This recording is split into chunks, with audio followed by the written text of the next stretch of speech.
Sale നടത്തേണ്ട പെൺകുട്ടിയുടെ പേരും ഫോട്ടോയും ഡീറ്റെയിൽസും മറ്റും എനിക്ക് ഫോണിൽ അയച്ചു തരും. ആ കുട്ടിയെ എന്തെങ്കിലും പറഞ്ഞ് വിശ്വസിപ്പിച്ച് കാറിൽ കയറ്റി അവർ പറയുന്നിടത്ത് എത്തിക്കുന്നത് വരെ എനിക്കറിയുള്ളൂ. ഇതിൻ്റെയൊക്കെ പിറകിലാരാ, അവരെന്താ ചെയ്യുന്നൊന്നും എനിക്കറിയില്ല. സത്യമാണ് ഞാൻ പറയുന്നത്, എന്നെ ഒന്ന് വിശ്വസിക്കൂ. നിനക്കാരാ ഈ വിവരങ്ങളൊക്കെ തരുന്നത്? ഓരോ കൺസൈൻമെന്റിനും ഓരോ നമ്പറിൽ നിന്നാണ് കോൾ വരുന്നത്.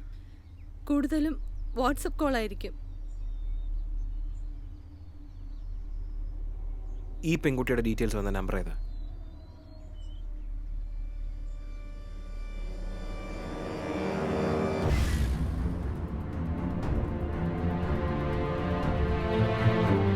ഹലോ സാർ, ഞാൻ ആ നമ്പറിനെ പറ്റി അന്വേഷിച്ചിരുന്നേ. തമിഴ്നാട്ടിലുള്ള കവണ്ണമ്പാളയം സ്ഥലത്തുള്ള ഒരു മുനുസാമി എന്നുള്ള പേരിലാണ് സിം എടുത്തിരിക്കുന്നത്. മിക്കവാറും അതൊരു ഫേക്ക് ഐഡിയാനാണ് സാർ സാധ്യത. Incoming and out going calls വളരെ കുറവാണ് നമ്പറിലേക്ക്. ബട്ട് സാർ, കേരള അഡ്രസ്സിലുള്ള ഒരു നമ്പറിൽ നിന്ന് ആ സിമ്മിലേക്ക് കോൾ പോയിട്ടുണ്ട്. ഞാൻ ആ സിം അഡ്രസ്സ് സാറിന് വാട്സപ്പ് ചെയ്തിട്ടുണ്ട്.